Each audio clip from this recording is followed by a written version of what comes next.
Hello, hello. It is time for some more of the golden age of DC Comics. 365 days. That's right. Thank you so much for coming back. Oh, that's a good cuppa. I hope you're having a good day. And if you're not having a good day, I hope you're able to break the inertia of those bad moments and replace it with some neutrality and some balance. So, you know what I mean? It's possible. You can tune into some of my other videos about mantra.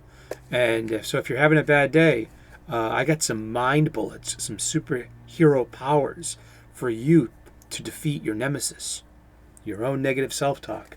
Yes, indeed. But today, we're talking, like we do every day, we're the golden age of DC Comics, 365. This is a coffee table book given to me by one of my best friends almost 2 decades ago. And it's been on every single one of my coffee tables ever since. I've been thumbing through this, looking at it. Friends look through it, and they're intrigued because they know I'm a huge comic book fan. And I am reading it. I'm giving it a reread. And I'm doing its intended purpose, a page a day. And I'm reading it with you and for you. So we can talk about comic books for a few minutes every day for the rest of the year. We're going to do it. Hey, tune in at 3 p.m. Eastern tomorrow and find out. But let's get to it. Today is January 31st. It's the end of the month. Remember, all your tabs are due tomorrow, please. Pay up. We're trying to run a business here. So is the print publication industry. Let's look at the art. It's from the page, some internal art. Maybe a cover, perhaps. But it's science heroes. Science heroes are balanced with adventure heroes. So you would have the professor, who would be not as quite as dashing or as alpha masculine as the lantern-jawed muscular hero, but they have the ability to solve problems, save the day, and get the girl as well. Or maybe just at this point they can get their own partner or anyone they choose to. Or anyone that will have them is a better way to put it. But this is from Strange Adventures, issue number 55, from April of 1955, art by Cy Barry. So this was right before the end of the Golden Age. This comic book comes from the end of the Golden Age. The Silver Age begins in 1956. And also, because the Silver Age,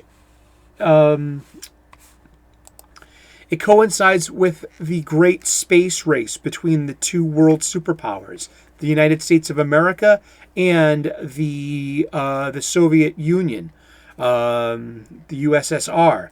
The dates were approximately from 1955 to 1991, the collapse of the Soviet Union. The Soviet Union did keep their space agency, Roscosmos, intact, and they remain and persist to be one of the major national space administrations as a partner in not a competitor anymore or an adversary, but as a true partner to NASA. America's NASA, European Space Association, and the Chinese Space Agency as well. There's India, there's Japan. We're in a second space race right now. But the first space race started in 1955 when the Soviet Union responded to the American announcement of the intent to launch artificial satellites. And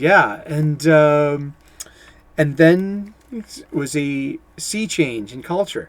I mean, this is where the Silver Age heroes started showing up, and their sleeker costumes and their more cosmic powers, and a lot of science-based powers too. Like, look at the Flash. He had chemicals dumped on him, and then he got hit by a lightning bolt. And Green Lantern is given a power ring that that makes him part of a group of intergalactic policemen, and it goes on and on. But let's read. It's January 31st. During the 1950s, DC executives discovered a strange phenomenon. Readers seemed to be fascinated by stories about gorillas, especially ones that exhibited signs of human intelligence. Issues containing such stories achieved a spike in sales, and, as editor Julius Schwartz recalled, all the editors wanted to use gorilla covers. Eventually, a quota system had to be devised, and only one Smart Simian saga was allowed to appear per month. This tale, The Gorilla Who Changed the World, is a typical example from Strange Adventures, issue 55. And yes, the gorilla is now in charge. And it is the scientist who is caged. And you can see why and how this led into the late 60s in Planet of the Apes with Charlton Heston, huh? And gorillas riding dinosaurs is still a pretty big thing in comic books. I don't know why. I won't question it. I just accept it. Well, that's about all we have for today. For the golden age of DC Comics, we're going to talk about comic books every day for the rest of the year. And so tune in tomorrow at 3 p.m. Eastern and find out what's going on. And thank you so much for tuning in. Give me a thumbs up if you like this kind of content. Give me a thumbs down if you didn't. I'm a big lad. I can handle it. Leave a comment in the comment section. Let's continue this conversation about comic books. Good coffee. And please, I'm an ordained minister, an amateur theologian. We get spiritual here. I say, let's get spiritual, and we often do. I'm a professional line cook. I make cooking videos. So I share restaurant hacks with you so you can make nutritious, delicious, and beautiful food for your loved ones at home. And so thank you so much for tuning in. Hopefully someday I will earn your subscription and with my daily content. So thank you so much for tuning in. You have a great day, okay? Glad to be part of it. And leave a comment or a question in the comment section. Yeah, I'm here for it. Thank you.